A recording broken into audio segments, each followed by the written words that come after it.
Our hearts beat to the city streets. We began to feel the fire. За өдрийн мэндэ. За өнөөдөр Binance Virgin Active-ийг 24 оноор ажиллаа эхэллээ гэд бичснээс хойш 4 сар өнгөрч байна. Тэгэхдээ би энэ 4 сар гэж 1 сард хийсэн шүү дээ уг нь бол. 1 сарын 8-нд хийсэн юм байна тийм. 1 сарын 8-нд анхны бичлэг хийж гисэн. За тэрнээс хойш одоо ингээд баг хагас жил болох чинь гэсэн үг. Одоо энэ 6 сар дуусгаад л одоо хагас жил болно. Тэгэхээр өнөөдөр би та нарт Binance биржээр маань ер нь сонин сайхан юу байна вэ? Миний хийж явж байгаа ажлнууд юу болж явж байна вэ гэдгийг тайлбарлаад өгье. Яагаад гэвэл одоо Binance биржээр надтай зэрэгцээд ажиллаад эхэлсэн хүмүүс юм уу? Тэ эндээс ямар нэгэн мэдлэг авсан хүмүүс бол үр дүнгээ ерөнхийдөө нэг 4 сар, 6 сар гэл ингээл 8 сар гэл байнга өөрийнхөө үр дүнг харж явж ирэх зүгээр эдэг. Яагаад гэвэл би энэ дээр чи нөгөө нэг амлсан юм хийж юу үгүй юу тий одоо жишээлбэл би энд юу гэж хэлэх гээд байгаагүй л надтай ингээл хүмүүс ажиллаад явж байгаа хүмүүс одоо юу гэх тийм манайхан чир намлснаа хийх айгу дургу байдаг нуугаад авах юм ерөөсөй байхгүй яг ингээл дагаад явж байгаа хүмүүс их цөөхөн байдیں۔ Ихэнх нь тэр сард мартцсан байлээ ч гэдэг юм уу. Ингээд тест ажилдаа гүйж явжаа тэгсэн байлээ ч гэдэг юм уу те. Ингээд эсвэл ерөөсөө арай өөр юм руу ороод ингээд цаг хугацаа алдаад явцсан ч гэдэг юм уу. Ийм байдлуудаар зарим хүмүүс ингээд нөгөө ерөөсөө үр дүнгөө үздэггүй. Би болохоор ер нь бол ямар нэг юм хийвэл заавал үр дүнгээ нь үзчихэж салдаг гэсэн.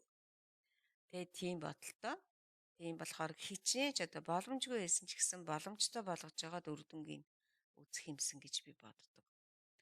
Тэгэхээр одоо энэ дээр яагаад энийг ингээд та нарт сургаал айлтаад байгаа вэ гэвэл Binance-ийн ажлууд яг нөгөө юу гэдэг одоо миний энэ Binance бирж дээр эсвэл Bybit бирж дээр хийж байгаа ажлууд болохтон зэрэг яг ингээд удаан хугацаагаар үр дүн нь гардаг ийм ажлууд байгаа. Тийм учраас ингээд урьдчилан та нарт хэлээд байгаа. Жишээлбэл арилжиг хийдэг хүн бол өнөөдөр л чи одоо хэдэн минутын дараа үр дүнгөө үзэх байх бодвол тий. Миний та нарт хэлж өгөх гээд анхлан сонирхогчдод хэлж өгöd идэг юм бол их тийм удаан хугацаанд үр дүн гардаг учраас ингээд сургаал айлтаад байгаа. За энэ бичлэгний дараа би Bybit-ийн тухай бас ярьж өгнө. За тэгэхээр өнөөдөр би Binance бирж дээр хамгийн нэгдүгээрт нь миний хийдэг юм бол юу вэ гэвэл яагаад би энэ бичлэгийг гаргаж тавьсан гэвэл Aftinvest. За тэгэхээр би өнөөдрийн хугацаанд 5 сард Aftinvest дээрээ Ethereum хөдөлж авсан байх хэвээр тийм ээ. Миний амлснаар.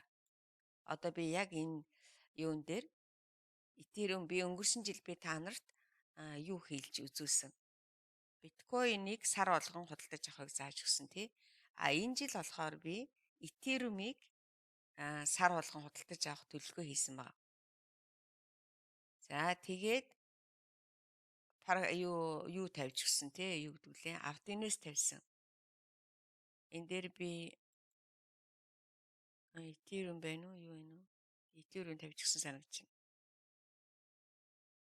За тэгэхээр одоо миний нөгөө Aftinvest маань хаана байгаа гэвэл Aftinvest гэхээр миний бичлэгийг анх удаага үзэж байгаа хүмүүс сайн сонсороо.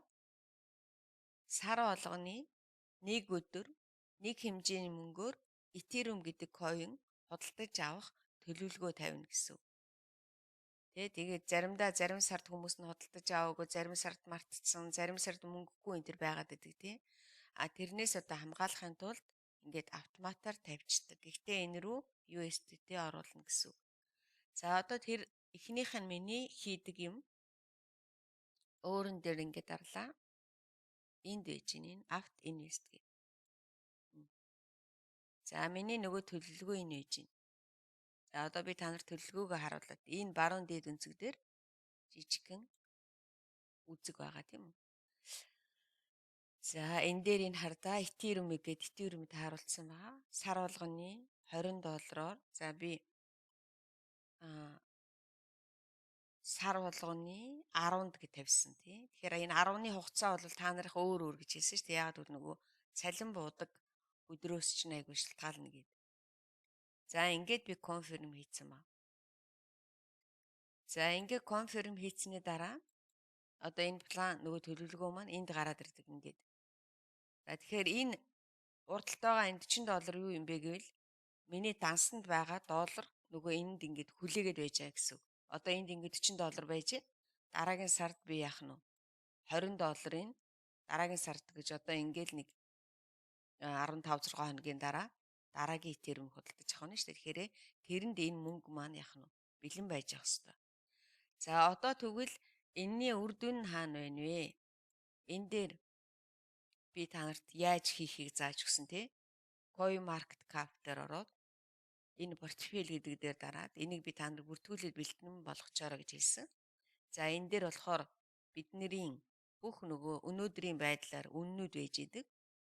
Өнөөдрийн байдлаар сая Ethereum, Bitcoin маань бас нэг 2 өдөр уржигдэр гэхэд уржигдрын цаад өдөр нь бас нэлээд өндөр өссөн. 71,000 хүрээд одоо нэг жоохон доош бууж байна. За надад болохоор ерөөсөө энэ автоинвест тавьдаг хүмүүст энэ ямар ч нөгөө юугүй байдаг тийм үү? Нөлөөгүй хэд хүрж гэнэ үү? Тэр нь бол надад ерөөсөө хамаагүй. Ганцхан надад 10-ны үнэ л хэрэгтэй. 10-нд намайг авдж байгаа үнэ. За энэ айдас шунлын индексийг би та нарт тайлбарлаад өгсөн байна. Тэгэхээр энэ сайтад бүртгүүлснийхаа дараа нэгдүгээрт яах нь вэ? Хэдүүлээ үнэ хардаг байх нь. Хоёрдугаарт энд портфолио гэж бичсэн байна. За энэ дээр минийх Aft Invest гэд ингээ гараад ирсэн байна. За одоо энэ дээр энэ Ethereum. Энийг би сар болгон энэ нөгөө $20-оор авсныхаа дараа сар болгон яах нь бичээд яваад байдаг байна. За одоо энийг би их олон удаа хүмүүст хэлсэн. Би дахин хэлнэ. Яагаад гэвэл ингэж л нөгөө нэг тогтвортой авж иж бүрэн сурж ижил та нар койноос ямар нэгэн ашиг хийн. Тийм үү? За одоо ингээд 1 сарын 10-нд одоо юуны Ethereum-ийн үнэ 2347 байсан байна тий. Тэгээ дараа нь би 2532-аар авч, дараа нь 3900-аар авч, 3500-аар авч. Тэгээд энд буруур бичсэн юм шиг байна. 2900 байсан баг та. Тэгэл одоо тийм байна л да тэгвэл 2900-аар авч. За одоо ингээд өнөөдрийн байдлаар бол 3000-аар авцсан ба. Тэгэхээр би одоо ийм хэмжээний биткойн хэрвээ би өнөөдөр зарах юм бол яг одоо энэ өнөөдрийн үнээр зарах юм бол би энэ болохоор миний дундаж үн гараад ирсэн мэт ээ. Би $27 ашигтай ажиллаад явж байгаа гэсэн. Гэхдээ миний зорилго бол яах вэ гэвэл дахиад би бүтэн жил аавна гэсэн үг тийм үү? Жил гэдэг чинь одоо ингээд 5 сараас хойш 12 сар хүртэл дахиад хөдөлж аав. Тэгээ миний дундаж үн гарна гэсэн. Чухам тэр үед хэд байхыг би мэдэхгүй. Энэ бол нөгөө та нарт хэлдэг штэ тий. Эрсдэлтэй шүү гэд. Эрсдэлтэй байдаг шүү.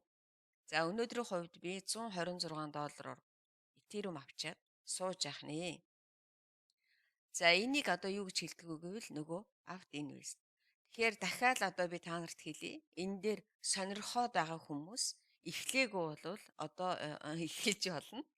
Эхэлсэн хүмүүс бол сар урынхаа авалтыг бити мартаарай.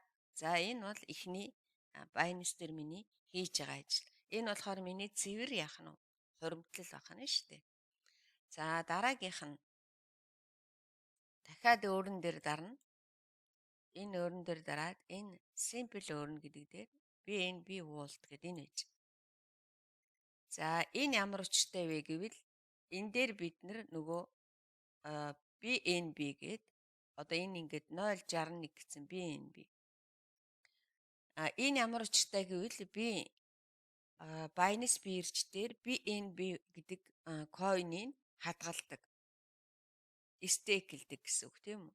Тэгвэл зүгээр стейклэх биш. Энэ арай өөр төрлийн стейкийг энэний тухай би аюу олон бичлэг хийсэн ба.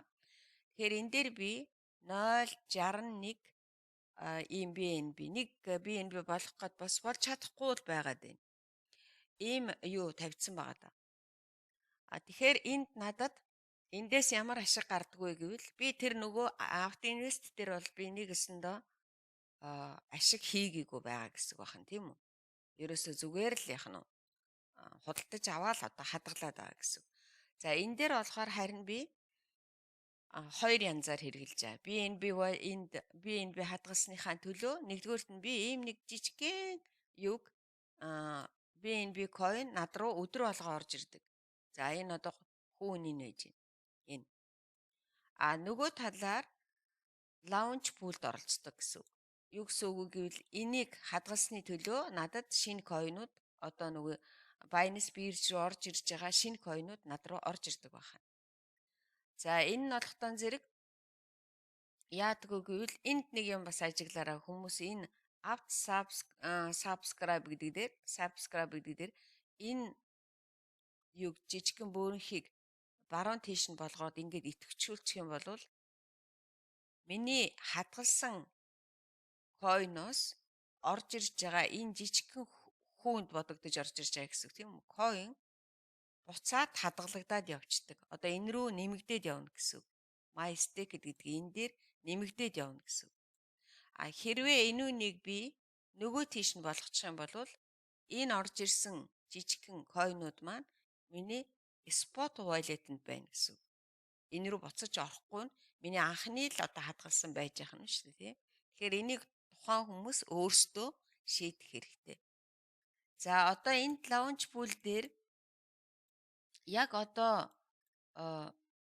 энэ үеж байна. Би саяын BNB-г хадгалсны төлөө энэ койнуудыг надад яах нь вэ? Ингээд үнгүй одоо нэгэсэндээ урамшуул болгож өгдөг гэсэн үг.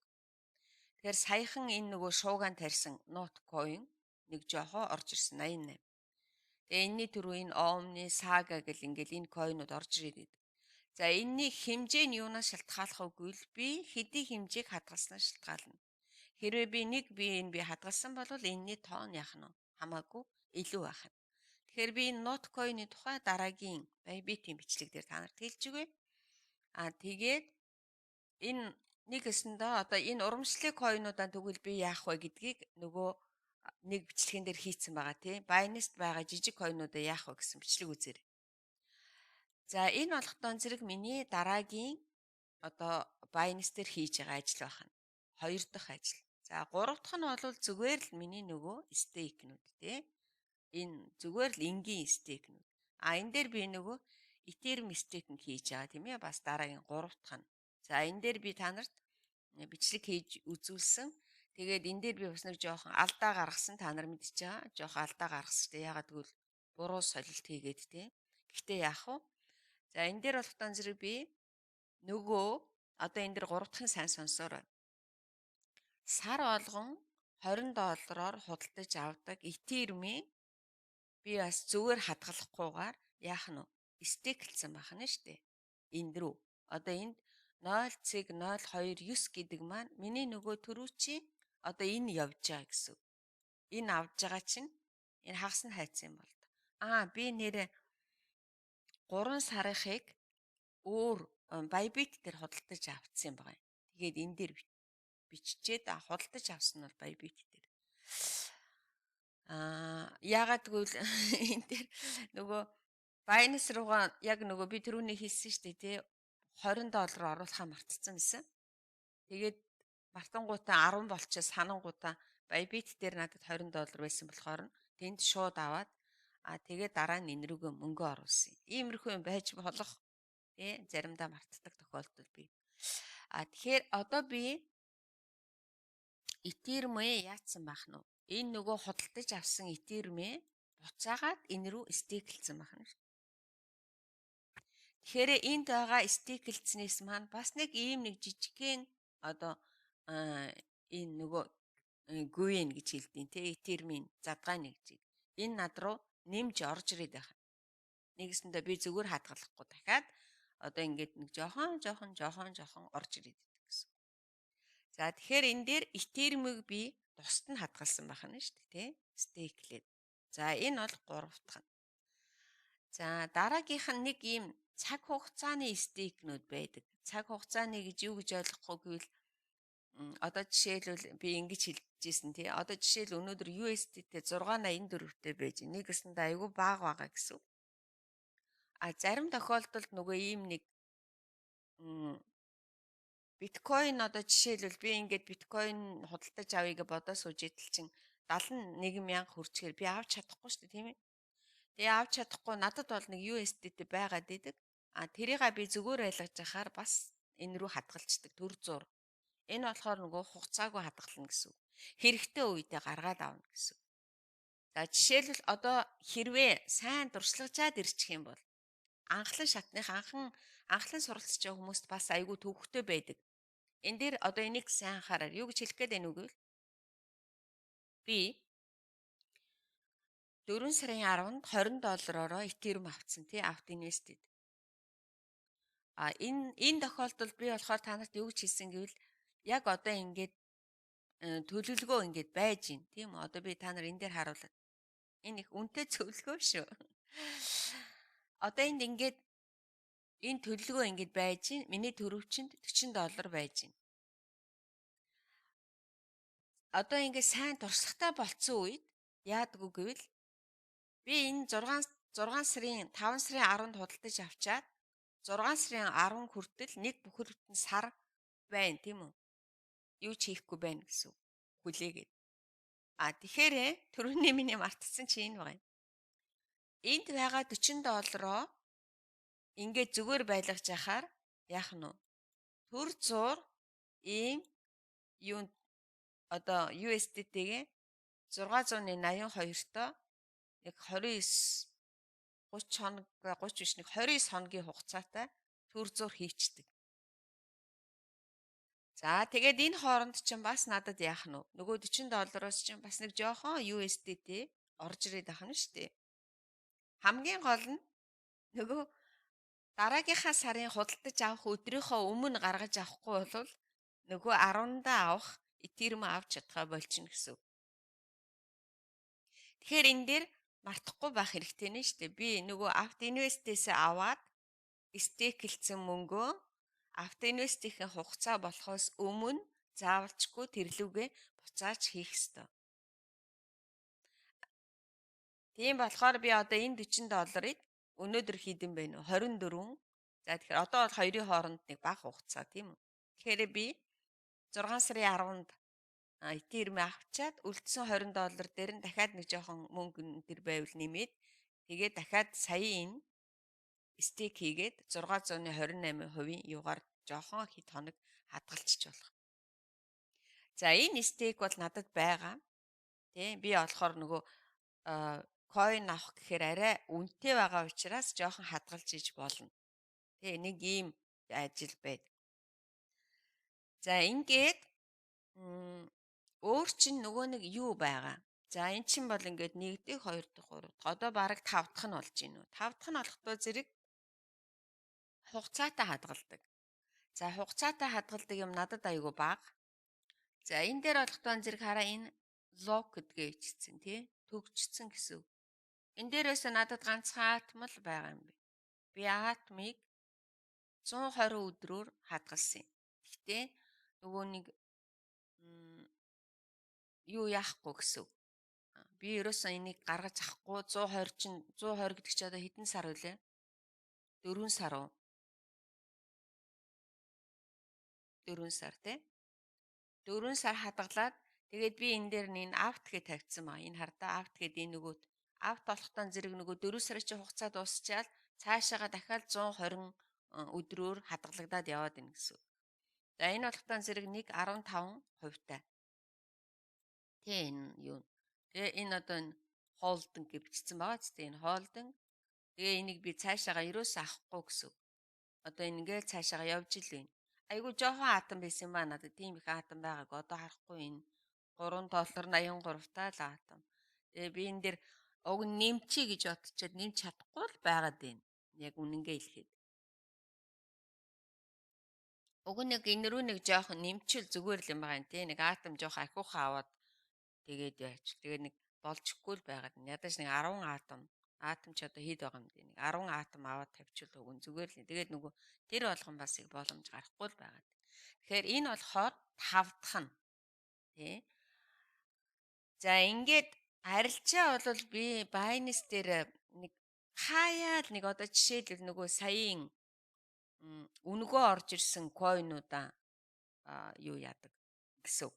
Үнгөө орж ирсэн койнуудаа нэг жоохон наашин цаашин зард юм уу эсвэл нэг тиймэрхүү юм болгодог. Гэхдээ яг нэг айгүй юу тохиолдолд нэг айгүй яаралтай тохиолдолд нэг жоохон арилжаа хийнэ үгээс би байнес дээр ерөөсөө арилжаа хийдгүү. Тэгээд одоо 6 дахь нь гэвэл нөгөө төрөүний жижигхэн үлдсэн ингээд хоёрын хооронд вайлетанд байгаа. Тэ нэг их тийм явар муутайч гэдэг юм уу? Сайн танихгүй койнуудыг бол шууд юу ачиж сольчихно гэсэн үг. За энэ лаунж падд би ер нь оролцодгүй маа. Энэ яагаад гэвэл энд хоёр янзын ялгаа байгаад байгаа юм.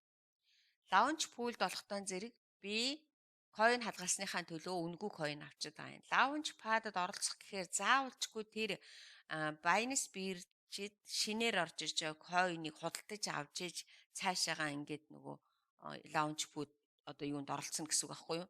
Airdrop-д. Тэгэхээр чин зарим тохиолдолд миний худалдаж авсан койны үн хит унчих юм бол тий бас ашиггүй юм шиг санагдаад байсан эрсдэлтэй тий. Тэгэхээр тийм болохоор би зүгээр яхав лаунж пуулийн оролцоол явж исэн дээр юм байна гэж бодоод яваад байгаа. За нэг юм байна. Тэгэхээр юун дээр болохоор юу гэдэг лээ Binance дээр болохоор би лаунж пулд ингээд автоматар оролцдог байхan тий. Bybit дээр болохоор би дараа нь бичлэг хийхээрээ та нарт танилцуулъя гэж бодож байна. За ингээд өнөөдрийнхөө энэ бичлэгийг дуусгая. Тэгэхээр одоо хэдүүлээ маш хурдан дүгнэлт хийгээд өгч тий. Binance дээр юу хийж болох вэ гэвэл apt invest хийж болох нь Ethereum-ийн тусад нь хадгалж болох нь BNB Vault-д BNB хадгалж болох нь тэгээд нөгөө илүү одоо сул байгаа койнуудаа хугацаатай буюу хугацаагүй хадгалж болох нь. Тэгээд бага хэмжээний жижигхэн арилжаа, айгүй бага хэмжээгээр жижигхэн арилжаа хийж болох. Тэгэхээр би та нарт юу гэж хэлэх гээд байна нэгвэл нэг юм руу л одоо хитрхи хушуураад ороод ээж болохгүй гэж хэлсэн тий. За трейд ботын тухай би Bybit дээр тайлбарлаж өгнө. Яагаад гэвэл энэ дээр би хийдэггүй учраас. За ингээд хэрвээ миний үгэнд ороод Bybit дээр энэ ажлуудыг хийж байгаа хүмүүст одоо юу гэдэг баяр хүргэе гэж хэлье. Миний үгэнд ороогүй хүмүүс нь бол одоо нэрээ одоо энийг хийгээд мартцсан гүйж явж байгаа бол хийгээрэй. Тэгээд хамгийн гол нь бид нэр сая биткойныг 71,000 хүрэхэд хүмүүс ашигла хийгээд гарцсан байх гэж бодож байна. Одоо нэгэд дараагийнхаа ажлыг эхлээд явж байна. Дараагийн ашиг бол би бодохдоо нэг 24 оны сүүл 25 оны дундуур болов яах бол 25 оны эдийн үед ч ийж магадгүй тий. Бас нэг дараагийн том өсөлт болох ёстой. Нөгөө хайлмгийн дараагийн 4 жилийн нэг өсөлт болдог ер нь. Гэхдээ энэ жил бол ерөөсөө юу гэдэм бэ? Хуучин ном дүрмээс их өөр явагдчих штэ тий. Тэгэхээр энэ дээр бол одоо айгүй бол ерөөсөө цөм унжиж магадгүй эсвэл цөм өсчих магадгүй тий. Тэгэхээр энэ жилийн хувьд хуучин нөгөө нэг ном дүрмээсээ юу их нөлөөлөд байна гэвэл янз бүрийн мэдээнүүд маш их нөлөөлж байна. Тэгээ энэ нөгөө дэлхийн байдал маш их нөлөөлж байна. Дэлхийн одоо улс төрийн байдал тэгэл энэ дайн үмийн сан маш их нөлөөлж байна тий. Гэхдээ л 14 15 онд намайг хүмүүст хэлж өгч байхад наадах чи хөөсөө наадах чи алга болно гэж ярьдаг байсан хүмүүс одоо хүртэл алга болоогүй л биш үү тийм ээ. Тэгэхээр ингээд хэрвээ та нар зоригтой төлөвлөгөөтэй тий тэгээд төвчээртэй ингээд цаашаа ажиллаад яваад байх юм бол айгүй зүгээр ийм байна. За ингээд өнөөдрийнхөө бичлэгийг дуусгая. Сая миний бүх ярьсан юмнууд тусдаа байж байгаа бичлэгнүүд нь. Тэгээд тусд нь та нар ингээд бичлэг үзэхээрээ битээ дараалж үзэж байгаарай заа юу. Дараалж үзэхгүй. Яг чи өнөөдөр би Apt Invest-ийг сонирхож байна гэвэл яг л Apt Invest-тэй л ганцхан үзээл дахин үзээл тэгэл тогтоогоор гараараа хийгээд ингээд сурна. Ганцхан Apt Invest-ийг. Тэгэхгүй би энэ хүмүүсийг ажиглаад байхад тэр ч хоёин, энэ ч хоёин, энэ ч хоёин ингээл үзээд л яваад идэг. Гэхдээ нөгөө гардаж хийхгүй болохоор бүгдөө л ингээл нөгөө толгоон дотор ч ингээ холилдчихэд яваад байгаа. Тэгэхээр хэдэн жоохон доллар оруулчаал тэгээ Монгол төгрөг оруулчаад би Монгол төгрөг оруулах, гаргах бүх тухай бичсэн байгаа. Оруулчаал тэгэл зөвхөн нэг л юмыг барьж аваад яг бүр гараас гаргаад өөрөө сурчаад тэгээд дараагийнх нь бичлэгийг үзээд яваарай. За юу. За бүгдэнд нь амжилт баяр та.